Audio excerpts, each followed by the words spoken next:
Hello, everyone, and welcome to this event with Sue Divin, author of Guard Your Heart. It's lovely to have you all here with us virtually this evening. So Sue was born in Armagh, and she now lives in Derry's Waterside. And her short stories, flash fiction, and poetry have been published in numerous places, such as The Caterpillar, The Cormorant, her other language anthology, the North Star anthology, and The Honest Ulsterman, among many others. Now, this book here, Guard Your Heart, is first and foremost brilliant, extremely warm, funny, gives you a brilliant overview as well of the North and what it would feel like from both sides of both the Catholic and the Protestant side, living there and being in the midst of a love story. The Guardian have called it a superb debut, and they're right, and said it was profoundly powerful, subtle, and effective. And the Irish Times said it was a compelling and engaging narrative. And Guard Your Heart was longlisted for the Caledonian Novel Award, and Sue was also a finalist in the Irish Novel Fair in 2019, I believe. So it's described as a Romeo and Juliet tale set in Derry in 2016 with two 18-year-old protagonists, Aidan and Iona, who are both born on the date of the Good Friday Agreement, kind of serendipitous. And it shows the legacy of the Troubles and its complexity, as well as kind of pitting it against an old recounting of the Troubles at the same time. So you're kind of like understanding the two, both the old and the new, told kind of intertwined. So Sue, it's so lovely to have you here. Good to be here, thank you. Would you like to tell us a little bit about Aidan and Iona, our two lovely protagonists of the story? Yeah, I think Aidan was the one that came to me first, and it was just, I suppose my story in wanting to write Guard Your Heart was very much that I work in peace and reconciliation, work in Northern Ireland, and at the time that I started to scribble, it was 2016, which is when the book is set. So I actually started in live time. And everybody was talking about the 100th anniversaries, the big centenaries of stuff in Ireland that were quite contested. And everybody was talking about, how do we use history to help the future and not let it be sort of monopolized or left as a vacant space that extremists or other people could come in and use. And while everybody was talking about the past and the future, I was thinking about, well, what about the present? Who's telling today's story? And so I invented Aidan and Iona, who come from two very different backgrounds in Northern Ireland. And Aidan is from what we would loosely label a Catholic background, but he's not particularly religious. It's just the easiest label for his Irish Republican type working class identity.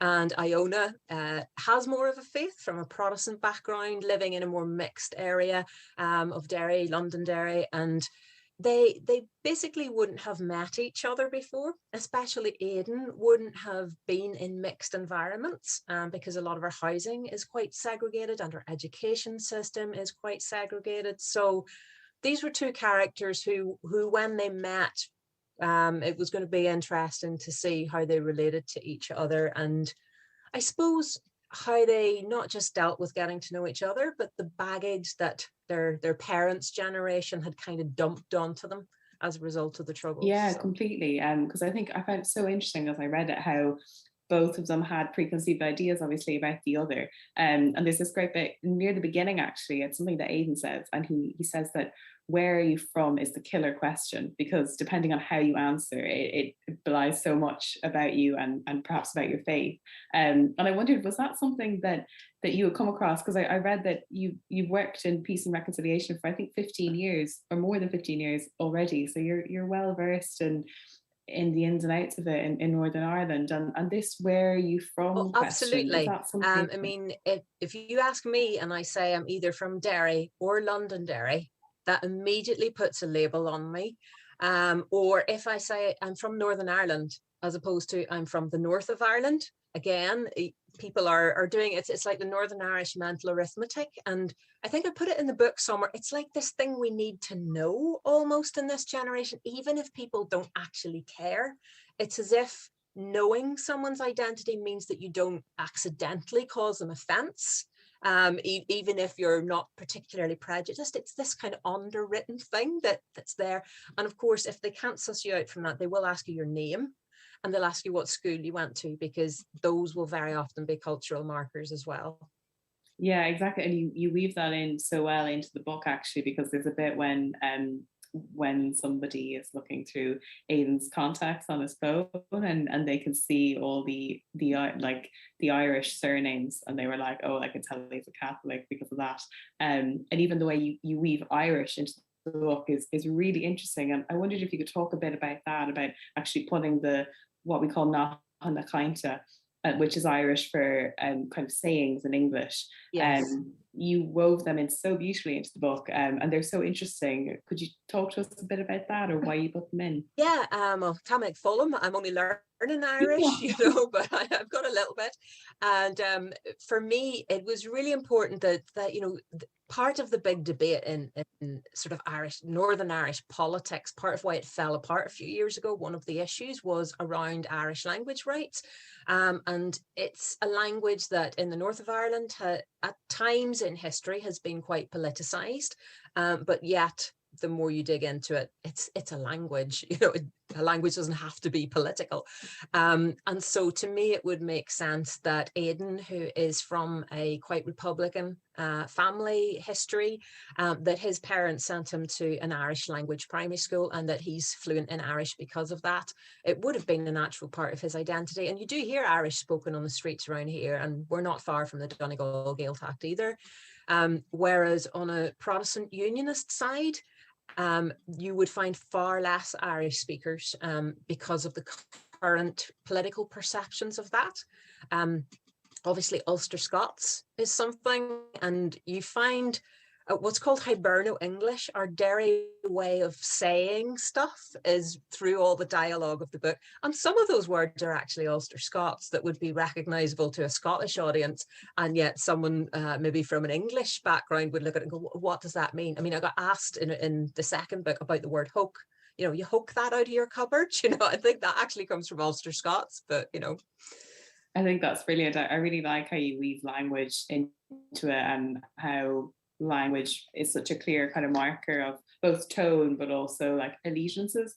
And we were speaking earlier about how you use the word mind in it as a verb rather. Do you want to just tell the audience? Well, it's through the book. It's a very Derry thing specific. I mean, I didn't know it in Armagh growing up, but in Derry, which is only 2 hours away, people say, do you mind when we did that? And they mean, do you remember? But they also say, mind me to do this tomorrow, which is remind me. And as we worked through the edits in the book, it was something that the publisher picked out and said, look, to keep the authenticity, we definitely want you to use this kind of thing, but the word mind means two different things here. Would you mind picking one way of keeping that and take the other one out? So when you see mind, it only means remember. And guard your heart, it doesn't mean remind. Yeah, I really liked that. I think there's a lovely moment in it as well when Aidan is he teaches Iona a little bit of Irish, and it's so symbolic because it's that idea of like that each character kind of holds their own language, and you see, because the book is told from two different points of view, Aidan and Iona's, and you slip right into their heads immediately. And then when there's this like cross-pollination, there's something really symbolic and lovely about that, I think, that works on so many levels in the book, because you start off in these two very clear camps, and then the whole book is about sort of taking that apart, I think, when I read it anyway. But I wonder if you could tell us a little bit about when Iona and Aidan met, and when they went on their first date, which I actually adored reading. It was so good. And if you wanted to actually read afterwards from that part, it would be good. Well, I suppose in one sense they do meet in that sort of inciting incident at the start of the end of the first chapter, where Aidan is the victim of a sectarian hate crime. Kind of wrong place, wrong time, and Iona happens to witness that. So they do meet at that point, but they don't talk or engage at all at that point in time. But what happens is Iona takes Aidan's mobile phone from that. And I don't know how much to give away, how much people have read, but I suppose it's very early on in the book. There's on the mobile phone, there's footage of the attack. And that's what brings them together, because Iona feels that sense of needing to engage, to to kind of process what she witnessed and to hand Aidan back his phone. So they meet in Guildhall Square, and because of the wonderful weather in Derry, which tips down, they end up going and sitting in a cafe. And there's that sort of cautious trying to suss each other out a wee bit, so I'll read a bit that just comes slightly after that. So they've had their conversation in the cafe, and they've talked a little bit about the phone, but they haven't really spent much time together, and they're not quite going out or anything. They're still sussing each other out, but there's something there. So after leaving the cafe, we dawdled over the brick-cobbled crest of Butcher's Gate and past the railings fronting the first Derry Presbyterian Church. I smirked at a memory. Me, 10, sprinting after Shan like a blue-arsed fly down the banking after paint bombing its Greek columns one July night. God, but Ma had lit into us after dragging out the explanation for the yellow gloss on our runners. Dad's cigarette had wobbled as he tried not to laugh. I could see Iona wondering why I was smiling, but I'd kept my thoughts private. For all I knew, it could be her church. The rain had emptied the walls of all but a handful of Yanks with oversized raincoats and bum bags as we dandered past St. Augustine's. It suited me fine not to bump into anyone I knew. God knows what rumours I'd have generated walking up the town with a new sidekick, and a Protestant at that. During the Troubles, the walls hosted a green British Army observation tower like a misplaced Lego build. I was around 6 when I remember Dad pulling in our old Skoda at Free Derry Corner and dragging my attention off the Nintendo DS up to where they were ripping off the iron cladding. Changing times, demilitarisation. Days when the walls were gated and locked for every old firm match, and only the maddest entrepreneurs were wittering about tourist dollars. In the 70s, the IRA blew the 90-foot pillar top with Governor Walker sky high. It had towered over the bogside, imposing its Britishness on the Catholic houses huddled in the terrace streets below. Da had revelled in telling glory stories of chunks of its rubble decorating bogside mantelpieces, rose-tinted bedtime stories delivered with slurred words and the smell of beer. Iona and I had walked past the pillar stump and the trees on Grand Parade to the orange brick of the Verbal Arts Centre. To imagine, to create, to learn, read the stone plaque over its door. Fine if you're 5 and playing with plasticine. In the good old days, we played with grey plasticine and it smelled of Christmas and went boom, my dad used to brag. Part of me still wished I was 5. It was easier to know who you were in them days. I glanced at Iona. Best to keep radio silence on the IRA family heritage. I couldn't resist clambering on the cannons at the double bastion overlooking the bogside murals. Iona had looked up as I'd grinned like a maniac, delicately balanced with my arms held wide on the barrel of Roaring Meg. Have you ever broken a bone? She'd asked. You my guardian now? I'd laughed back, raising my bandaged fingers. I'd broken my left arm when I was 5, running too fast down Craigan Hill after a football. When I was 7, I badly sprained an ankle playing Superman off a 5-foot wall in our playground. At 10, I turned my big toe licorice after busting it with a brick on a building site at dusk. Ma was a season ticket holder at A&E. So what are you for now school's out? I'd asked Iona as I straddled the barrel, watching her gaze over the ramparts down the grassy Free Derry Corner. Her heart was set on studying English at Queen's University, Belfast. I must have skipped school the day they taught decision-making. My crystal ball was drowned in slurry somewhere. I'd an offer from Queen's too, but I'd fit university like a fart in a wetsuit. Middle-class bollocks. Our clan were smart, but no one had mortarboard photos over the fireplace. Saoirse couldn't make anyone do anything. Shan quit school early over his dyslexia, but he could wire everything. Cars, radios, your head with bloody community politics. No one really had any expectations of me, except myself after a few pints. Then I'd be for taking on the world. Aunt Teresa needed prayer when I scraped enough GCSEs to get back into year 13. My teachers needed vodka. I'll leave it there. Thank you so much, Sue. An excellent excerpt. And it actually brings us on to such a good question because so the book opens on Aidan just finishing his final exam in his A-levels. And so it's kind of opening on to the summer and he's thinking about what he's going to do. And so is Iona, and she has her heart set on studying English in Queen's. And then as the novel progresses, Aidan and Iona both get their results and stuff, and you see kind of what that means. But class is something that looms really large in the novel as well, and kind of, I think, the class that one would like assume as a stereotype that belongs to each religion. And I wondered if that was something you thought a lot about, this kind of figuring out class, but also figuring out yourself, because obviously they're still 18, so they're trying to navigate all that, but then they're also trying to navigate the class system. And how did you kind of grapple with that when you were writing the two characters, I wonder? Yeah, well, I mean, I think that poverty and deprivation is a big legacy of the violence of the Troubles here. And so the city of Derry would have some of the highest poverty levels in the UK and Ireland. And certainly the community that Aidan lives in and his own particular family circumstances. Basically, his mother has died of cancer a few years previous to where the novel starts, and his father's not on the scene. So he's very much having to be independent, having to stand on his own 2 feet, and living with poverty in a real way that dampens, how he functions in life and how he feels his future may turn out. Iona has a much more sort of standard family background with 2 parents, two brothers, and I wouldn't say she's from a particularly wealthy background, but she's definitely not from an impoverished background. She's living probably in a more middle class part of the city, to sort of use that generalized term of it.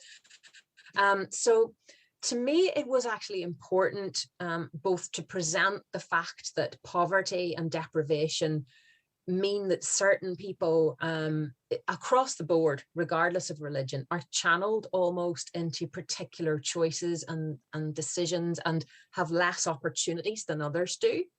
It just so happened that I did it with that way round with the characters, but equally, regardless of people's background, there's poverty in parts of this city. But it wouldn't have felt right to me to have both characters being from that kind of background, because I needed to show that, there's families that are stable and fine. And, so it was, I guess, just another contrast to put in. And I know young people in particular in the city have really enjoyed the social issues that are in the book, because there's issues around addiction. There's a character with dementia who I absolutely love. Nan is just one of my favorite people, so there's all sorts of social stuff and fun stuff. It's not just the really hard-edged Northern Irish stuff, although that is in there too. Oh, completely. And I think that's what's so well done about it, is like you said, that it isn't just kind of like a narrative about the Troubles, and how we write about that in 2016, or even now. Like you said, it's reactive to the time, and it has problems with addiction. And I also loved Nan. I thought she was great, and kind of broke my heart a little bit with her forgetting and then remembering and stuff. But I really liked how you actually wove problems with addiction through it as well, because I'd read many books, like YA books, that had done that in quite the way you did. I thought it was very kind of, I thought it was very masterfully done, because it was gentle, but it was like ever present, and then it kind of reaches a climax at one point, and there's kind of like a fallout from that. I don't want to spoil it for anyone. I think actually the Derry humour is very important in that, because we have a very dry wit here, and a lot of sort of self-depreciating humour, as well as amazing sayings, and those things, I mean, people see it in Derry Girls, but it's real, this is the way people talk and express themselves here. And using that and fully allowing that to be in the voice meant that it was possible to put the harder edged issues in there without them feeling chronically heavy, because it was really important to me that the book was really readable and moved with a plot, and also, had a sense of hope in it, because much as this city where I live has issues, it also genuinely has a real heartbeat of hope in the middle of it. And it was really important for me to present that as a real thing as well. And that completely beats through it. And there's I thought you just captured tone so well, and what it's like being 18, because I remember, and like even there's the bit when they first meet and when they end up staying longer because Aidan misses his bus, so he's like, well, I've got another 45 minutes, so we may as well have another cup of coffee. Yeah. And then it all sort of goes on from there. But I thought that was really good. You kind of really got into the mind of 18-year-olds very well. And I wondered, like, how you did that, and did you put a lot of thought into that? I'm sure you did. I actually don't really know is the truth of it. You know, I mean, I do have a 14-year-old, and somebody who hadn't read the book asked me, did I base Aidan on that? And I thought, oh my goodness, am I really that bad a parent that they think this? You know, because Aidan does go off the rails a bit at times. You know, he's had a tough time, but he's one of those kind of heart in your sleeve characters. I honestly don't know. And the weird thing is that I find Aidan far easier to write than Iona as well. So he was the one that invaded my head when I was out for walks, and, you know, would wake me up in the middle of the night and say, look, there's this line that I'm thinking about. You're like, oh, get a page, write it down and leave me alone. You know, and that voice that he carried was something that was much, much stronger. And I actually, as a writer, had to battle really hard with me to get Iona to be strong enough, because, I mean, it wouldn't have worked to have Iona, who was just like a placid little female that didn't really, you know, have any kick-ass attitude at all in it, because Aidan wouldn't have fallen for her, is the bottom line. So the whole credibility of the story depended on me getting that. And what I actually did, it's, I mean, you'll know this from writing yourself, Mia, but there's that thing that people say of, if you want your characters to come alive, make something bad happen to them. And so it was fairly late on in the editing process. I thought, you know, this is the issue. Something bad has to happen to Iona. And so I put that into the story, and then boom, kick back. And she suddenly started to develop her own character with a bit more strength and resilience. So that was good. That's really interesting. Yeah, I didn't, it's funny because from reading it, you don't get the sense that either of them, that they both, it feels like they both came easy to you, because the kind of beat of both of them is so strong, and it's like a counter beat. It's like listening to like one bounces off the other, but they have very like distinct voices in the book. But yeah, I think what struck me was it felt like a very respectful book, and that you weren't like talking down in any way to teenagers and saying like, oh well, like this is kind of the narrative of now and this is the legacy of the Troubles. You were very much like letting them breathe through it, which I thought was really impressive. Well, I suppose, interestingly, to pick up on that point, I mean, I'm not someone who has a big literary background. I am a piece worker. And so when I started writing, I didn't have any qualifications in writing. I still don't, actually.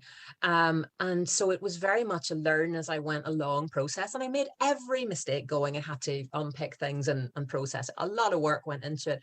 But when I started writing it, I didn't actually know what YA was. I know with Wigtown YA things in the background, that sounds horrendous. I'm really sorry. But I actually think that is a strength, because it didn't talk down to teenagers, because it wasn't specifically written with any particular age group in mind. I think I just wanted to put a story out there that people could read and pick up something of the sense of here at this point in time. And it was only sort of once it was picked up by a publisher that we said, look, we're going to fit this definitely into the YA category, but it is a crossover as well. Yeah, that's really interesting. I often think of it because I used to be a bookseller, and I think a lot about crossover and where we shelve things and what that kind of says to readers. And it's really interesting because also we were talking about your absolutely gorgeous cover. It's so interesting. If I hope you can all see that, but it's two different faces, and it's so clever. And I really love it. And I thought, yeah, I was really taken by it as soon as I saw the cover when it arrived in the post. I thought, that's a good cover, and it sums up the book so well. When you read it, you understand, and the voices and coming together, the kind of synergy. It's striking, and I mean, I love the colors on it and everything. We worked really carefully to make sure it didn't resemble a flag. That was really important, you know. So we couldn't have green and orange, and we couldn't have red and blue, and you know. So it was like, okay, let's make sure that we just get them on the front of that, you know.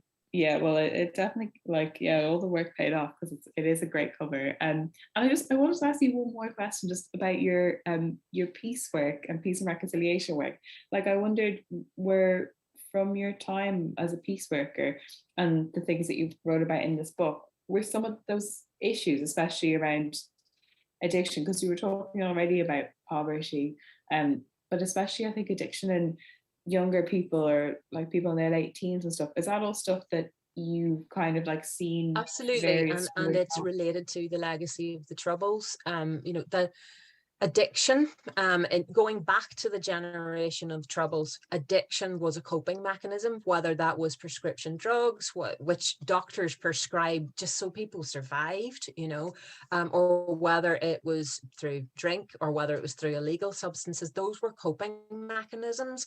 And that has led to a kind of intergenerational trauma that is being passed down, because parents in those situations, aren't really there for the next generation. So there's transgenerational impacts of a conflict even when it's over, I think, in any part of the world. And so, yeah, addiction is definitely something that this city grapples with, and is part of that story. So it was important to me to build it in there as well. Yeah, you put that very eloquently about intergenerational trauma. I think that's a very good point. And I think like nationhood and identity is something that is always really hard to grapple with, and that we're also, I think everyone individually is trying to understand what it means for them, even in like on a European scale, on a global scale, as a citizen of the world, versus where are you from, which kind of comes back to, I think, very often a book that's set in Northern Ireland, people think, oh, that's a Northern Ireland book. But I really do hope that Guard Your Heart has reached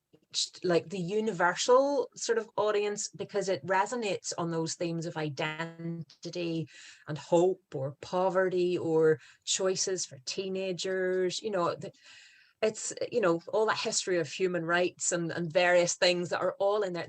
Those are much wider than just Northern Ireland. It just happens that this book uses Northern Ireland and the reality of the context here as a backdrop for two teenagers looking at those things. Yeah, I totally agree. The story flows through it rather than that just being kind of a concrete slab, if you like, in the middle of the story that it dances around. It's not like that at all. And again, what you're saying about hope, I think we should talk a little bit more about that, because it's also just a brilliant romance story, I have to say. I'm kind of a sucker for a really good romance, and like it was described as a Romeo and Juliet kind of scenario in Northern Ireland, and it is, because I think they're both such earnest and genuinely lovely characters when they speak to each other. You have to fall in love with them, they are gorgeous, especially Aidan. I do love Aidan, but I think, it's the other thing is probably important to say is that these two teenagers are not just Catholic and Protestant, because in Northern Ireland today, actually, there is a lot more mixing. It's not as hard cut fast, this side, that side, never the twain shall meet. There is more sort of grey areas of young people that don't necessarily have the hang-ups one way or the other. There are people that aren't religious at all, but there still is a high degree of segregation in that.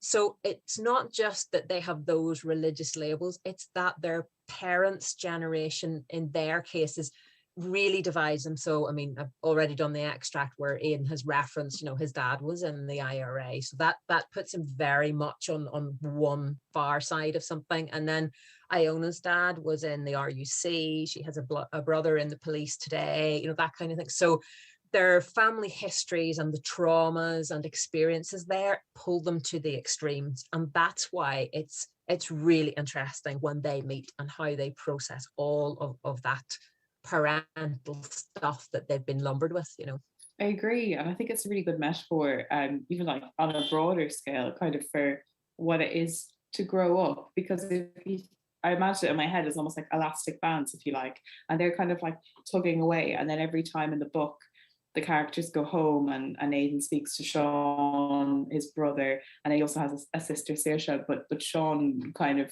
reinforces these like kind of very staunch sectarianist views, if you like. And then Iona's father at the beginning is kind of like classic Romeo and Juliet, like absolutely not.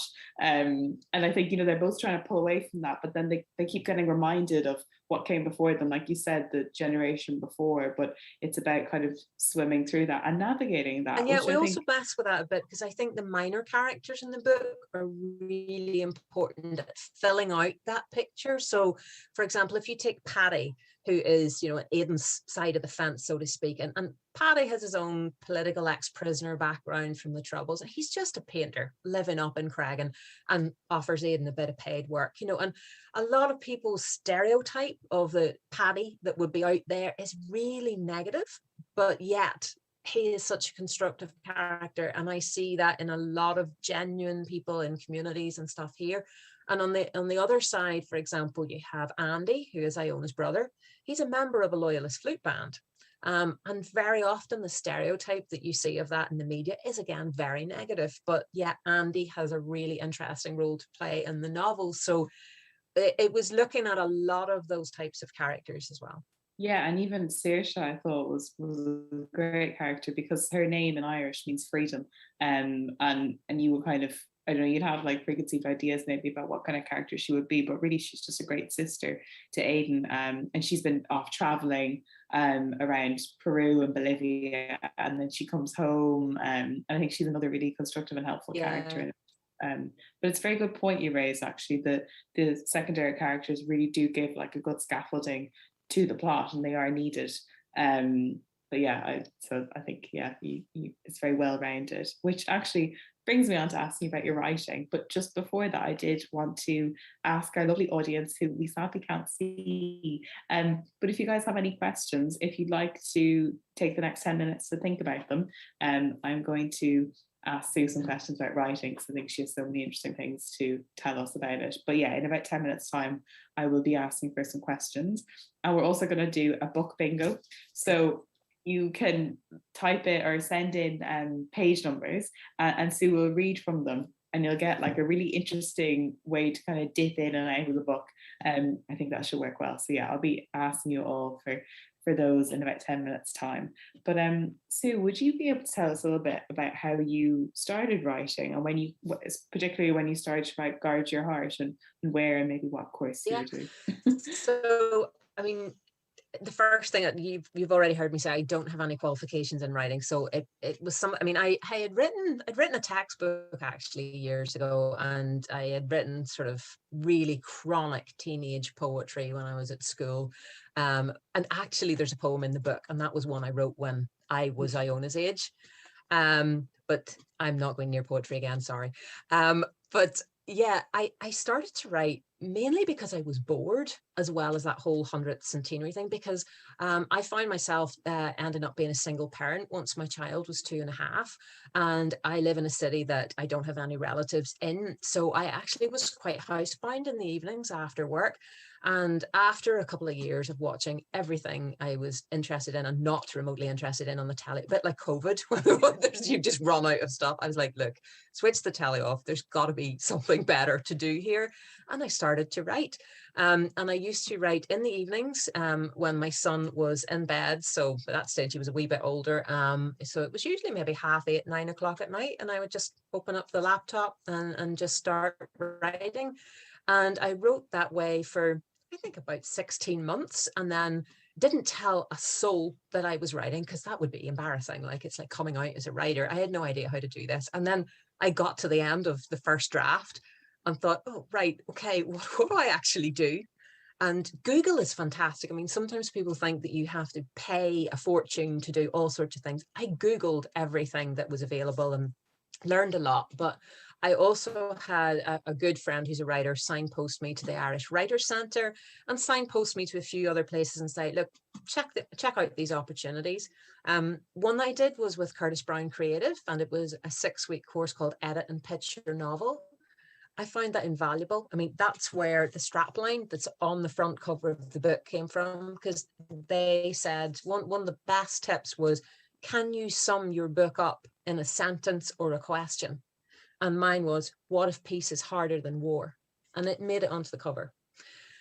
So, you know, things like that you mull over. I also connected with the Irish Writers' Centre in Dublin and got on a course there called Cross Borders course, and connected with other writers, started to learn the scene a bit, and ultimately tried to edit the book because it really needed it. You know, I mean, it lost about 30,000 words, I think, from the first draft, and then had loads of extra bits added in and then edited back again to ultimately get a finished product.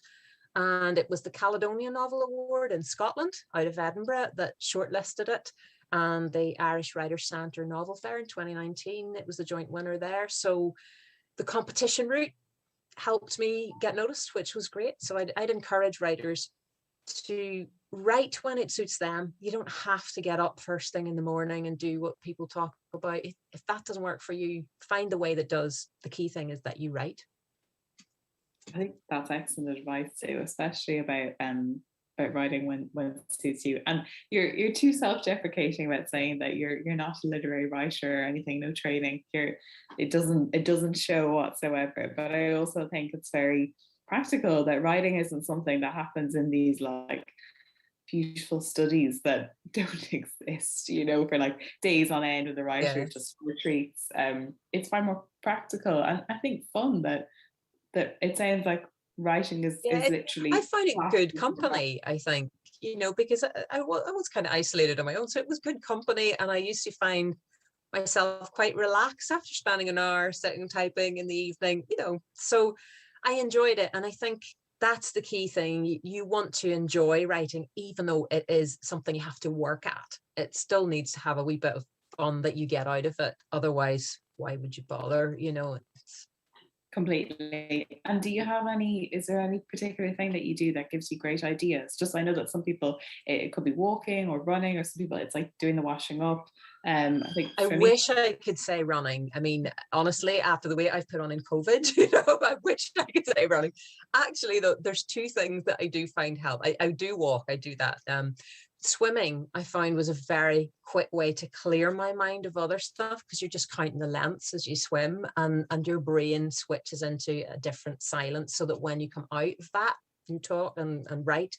But the other thing I used to find, particularly with Guard Your Heart, was I listened to particular soundtracks. I'm a musician as well, and I mean, Aidan had a very specific soundtrack, and if I listened to certain songs, I could be in his head so quickly again. One of them was "Come With Me Now" by the Congos, and also U2, Cedarwood Road. I mean, they're not necessarily his favorite songs, although I think he does mention one of them indirectly in the book. But those somehow switched my brain into a place where it didn't take hours to immerse myself in the voice again. And I suppose Iona was probably Ed Sheeran. She's I can see that. I can imagine her quite liking Ed, actually. Yeah. That's really interesting. I really like that too. We might call on the audience and ask if you guys have any questions in particular that you'd like to ask Sue. So do send them over. And just while we're waiting for the first one to come through, I would just like to ask you what you're working on next, if you're able to tell us. I feel like I want to hear more about these characters, but also it's not a sequel, sorry. So it's not Aidan and Iona, but it's a similar style of book. So expect a Northern Irish contemporary context with a whole pile of stuff in it. Expect the humor, expect teens and fast-paced stuff. The pitch on it is maybe not quite as home, but it's something like Derry Girls meets Parent Trap. And I suppose are you still hearing me okay? Yeah. I suppose what I wanted to play with was if Guard Your Heart was kind of the stereotypical two sides and the story that you might expect, then the next one's called Truth Be Told. And it's maybe exploring more of the stories that don't fit. And it's set in 2019. So there was a context of political stuff around women's rights, around LGBT rights, victim survivors, and also this wonderful context in Northern Ireland where we got the Guinness World Book of Records for not having a government for over 3 years. So, I mean, the way that left society. So two teenagers from very different parts of Northern Ireland meet on a cross community, some are residential for various reasons, haven't known each other at all before, but suddenly realize they look almost identical, which bodes the question, are they connected? And I guess they find out a bit more than they expected when they go exploring that. Oh, well, you've got the pitch down, Sue, because that already sounds... Oh, well, that's good. I'm already like, what's the story now with these two identical twins, maybe? We might do some book bingo to start off. So I wonder, Sue, could you please read from page 167? And then we'll go to page 52. Cool. We'll start off with those two. So 167, right, this is Iona having a conversation with her mum in the car. This is kind of the Northern Irish read between the lines stuff. I'll start it slightly before on 166. Where did you meet him? Mum interrupted my thoughts. Guildhall Square, my standard half-truth. Her eyebrows raised as she drove. She'd expected school or faith circles to be the connection. Maybe telling Mum would be practice for telling John. I still hadn't handed him the evidence. Do you remember any other mothers from Altnagelvin the day I was born? Not especially. I was rather preoccupied with having you. Why? Aidan was born the same day. Her intake of breath was barely audible. It was the first time I'd mentioned his name, and her mind was doing Northern Irish arithmetic. The name Aidan definitely added up to being Irish, and in her book that equaled Catholic. Her hesitation was momentary. I see. Where's he from? Code for, is he definitely Catholic? Cregan. Yes, Catholic for certain. Oh, your father won't like this. Are his parents working? She said. Is he from a decent family? His mother passed away. He doesn't talk much about his dad. So no, not in Dad's eyes anyway. Several miles of hedges passed as I slouched in the seat waiting. I see. Houston, we have a problem. She hummed as she thought. Maybe Aidan was lucky to be so independent. No, that was unfair. I didn't envy his shoes. Ironic, he'd already bleached them. Only his blood-stained t-shirt and jeans were bagged at the back of my wardrobe, waiting for me to find the courage. Pat, you know we trust your choices, but have a think, will you? Maybe it's not wise getting into a relationship when you're about to head off to university. Iona, cowboys are good. Indians are bad. Stick with the cowboys. Robin Hood used a bow and arrow too. He was awesome. Good page to pick, whoever picked that one. Thank you. And then the next one is 100, it's 52, just 52.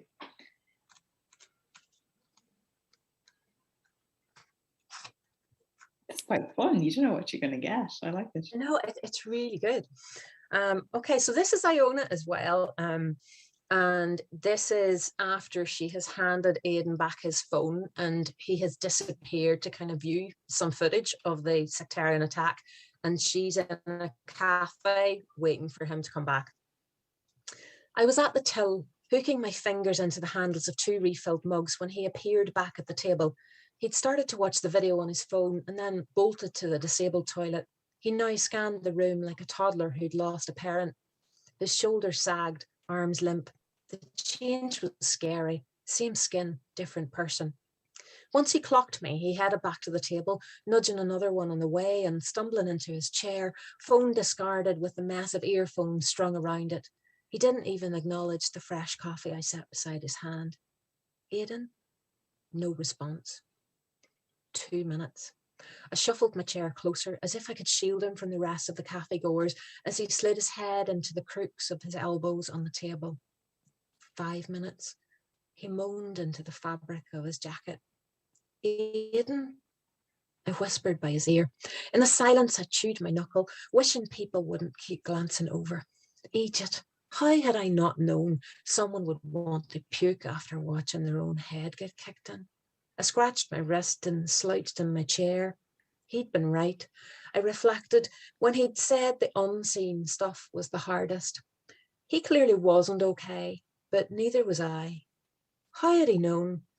Intuition? Life experience? Aidan? I touched his jacket. You all right? Can you talk? No. He lifted his head a fraction and mouthed inaudibly as relief washed over me that he was communicating again. No, I'm not all right. He admitted the obvious and paused. It was fucking brutal, excuse my French, and I watched it twice. I feel sick as a dog. And no, I don't want to talk. He wasn't crying, but his head went down again onto his arms and the backs of his shoulders shifted heavily every half minute or so. I rubbed my neck. You want me to call your mum or someone? Ma's dead, came the reply, muffled through his jacket sleeves. Oh, God, sorry. My throat went dry. I couldn't speak. It hadn't seemed possible that I could have made it worse. We'll leave it there. Big emotions in that one. It's also, yeah, Poor critter. it's also quite a funny bit. I really like that bit in the Yeah, book. You just feel for Iona. It's I all know. so Isla, yeah, has asked for page 94, please, Sue, if you don't mind reading that, and then I'll move on to questions. But yeah, if anyone else has any other questions, please do send them through. Let me see.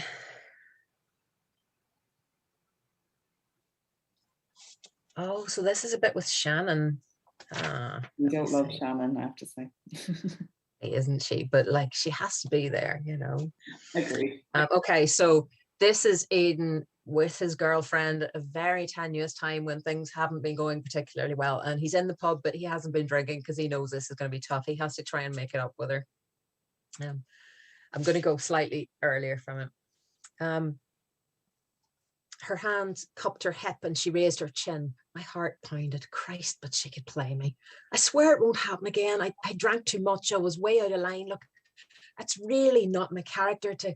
I searched for the right word. Domestic violence was not something I wanted to be labelled with, having witnessed enough of it for one lifetime. I was off my head, I admit it. I had no clue how hard I'd shoved you until it was too late. And were you hurt bad? I reached out and ran my thumb across the soft skin of her cheekbone. She didn't flinch, just looked at the floor and then back at me, gently moving closer. I could feel the warmth of her body stirring mine. Remembering the makeup, I produced the small case of eyeshadow and put it in her palm, folding her fingers round it. It's just a token. I didn't know how to handle this. I felt so bad after, and I looked for you, but I couldn't find you anywhere. You're really sweet sometimes. It's fine. I'm fine. Why wouldn't you? Why didn't you want to? You were like a priest during your exams. I thought you were for dumping me. I needed to know you were still mine. The hurt glistened in her eyes. I was cramming. I didn't want to mess up. The results are my ticket out of here. And when were you planning on telling me you were leaving? Look, I don't know what I'm doing next. I haven't thought it through yet. But you were at Queen's the other day, checking out, being me some bright spark, thinking you're better than everyone else. It was simpler to divert off the topic. I knew she was a home bird and I was aching to stretch my wings. About that other stuff, I began, fluent as a monk on honeymoon. It wasn't that I didn't want to. I leaned in closer and spoke low. She had a coy look on her face, like she knew fine rightly she could outplay me on this without a second thought. I have a confession, she said, touching her finger to my lips as I went on fire inside. It was partly my fault, what happened. No, look, it was all on me. You didn't deserve what happened. I smoothed her shoulders and then it came back to me what I'd wanted to ask. Look, did I take something at the party? The hospital said they were hard pressed to find blood in my veins amongst the chemicals. I was out of my mind, not just drunk, and I don't remember taking anything. Well, you've nailed my confession now. She smiled and kissed me lightly on the lips, pulling me close. I'll leave it there. Thank you, Sue. Well, these are excellent excerpts. I'm sure everyone now who hasn't read it is dying to read it. Okay, so I have a question. I'm wondering when you first knew that you wanted to be a writer. I don't know that I knew. I think I enjoyed writing, and I had the sense, I guess, of wanting to put a story out there. And as it progressed in draft form, you know, I started to realize, actually, there is a story here. This is going to get to be the length of a novel. And please God, let it be good enough for somebody somewhere to notice it. Because I think the important thing for me was always that this wasn't something that was just for Northern Ireland. I wanted it to put a voice out there that could resonate wider than that and say, look, this is a teen experience. This is a young adult experience in the world as it is today. And so it was probably when I had a first full draft and then gradually worked through it and edited that I thought, look, I am putting heaps of time in this. I want it to get somewhere. And the first time somebody called me a writer, I nearly left the room, and I'm not exaggerating. It was scary. It was a project in Dublin and the Irish Writers' Centre, and it was the poet Maria McManus was leading a project. And she started the gathering by saying, writers. And I mean, I almost bolted. So I'm not sure that I knew I wanted to be a writer, but here we are. And of course, I love being a writer now. It must, yeah, you must feel such a sense of pride every time you say it. But I also wanted to ask you, what can you think of an inspirational book when you were younger that you particularly loved, but when you were like Aidan and Iona's age, maybe, or around then? You don't have to be bang on 18. Funny, I have been rereading some of them because my mum dug them out of the attic, and I was like, get me those, let me see what they were like when I was a teenager. There was a series called Dicey's Song, and I loved them, and I loved I Am David. And when I looked at the ones that I read, because I have a pile of them now, they were always about young people in difficult social circumstances or from different backgrounds. They weren't the standard kind of novels that were coming out at that point in time. But the other series that I remember reading, and it'll sound bizarre, but it'll make sense in a minute.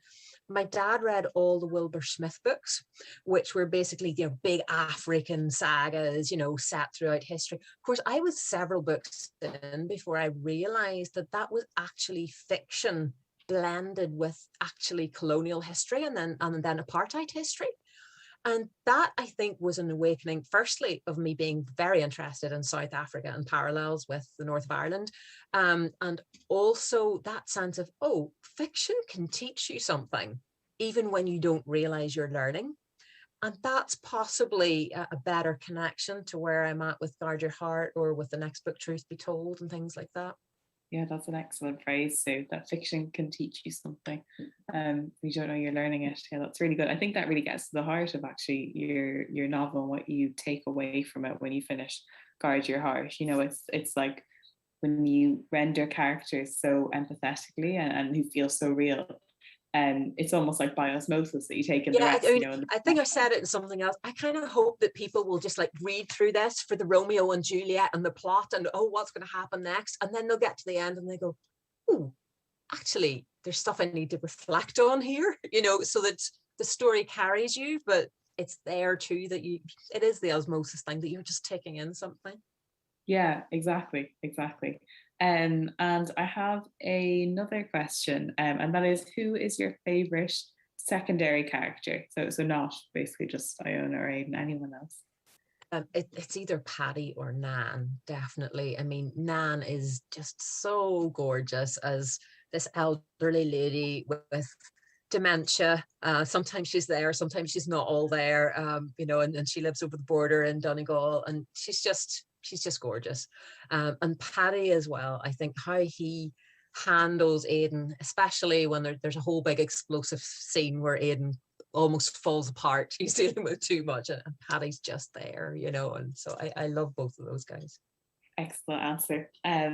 Yeah, so if anyone has any other questions, do send them over. But I was wondering, this is a quick one, but are you more of a morning writer or an evening writer? So when do your ideas come more with sunlight, or are you like a night? I think evening, pretty clearly with me, it's evening. And that's probably just ingrained from that thing that I was saying earlier, that I used to write when my son was younger and he was in bed. And as he's got older, I've kind of lost that space and it's been a bit all over the place. So I think now I don't have a daily writing practice because that's not how my life functions, actually. I tend to be mulling things over, and then I'll take a chunk of time, so maybe a long weekend, or take myself away somewhere on a writing retreat for a few days and just go at it then, and then mull it over more, you know, so it's in chunks now. Yeah, that makes sense as well, that you would kind of go at it with momentum and then reflect on it, because it's kind of what you were saying earlier as well. And another question is, it's about your work actually yourself, and how do you find like writing and then working in peace and reconciliation in Northern Ireland? Has one kind of strengthened the other, or do you feel like it was always kind of natural that you would try and tell some of these stories, or have you seen things differently? For me, when I kind of try to process that myself, I think it's about me having voice. So it's back to, I mean, we talk about voice a lot in writing a book. My experience growing up in Northern Ireland was, in some ways a little bit rare compared to other people, because I grew up during the Troubles when things were very segregated and a lot of communities wouldn't have met. But my family, although we were from one particular background, would always have, socialized and, done cultural things that were cross community. So my parents brought me up like that. And what I did learn, though, as a shy teenager was, although that it was okay to do that, you still kind of knew you were in the minority. So you learned to keep your mouth shut in certain circumstances and just absorb and enjoy what was going on around you, but just keep safe. And that's probably a natural thing in that type of context. But then, funnily enough, the same thing happened to me career-wise. So I used to be a secondary school teacher. And obviously, when you're teaching history or politics or citizenship, you're trying to get your students to articulate their views. You're not trying to just brainwash them into, so it's about them finding their voice as teenagers.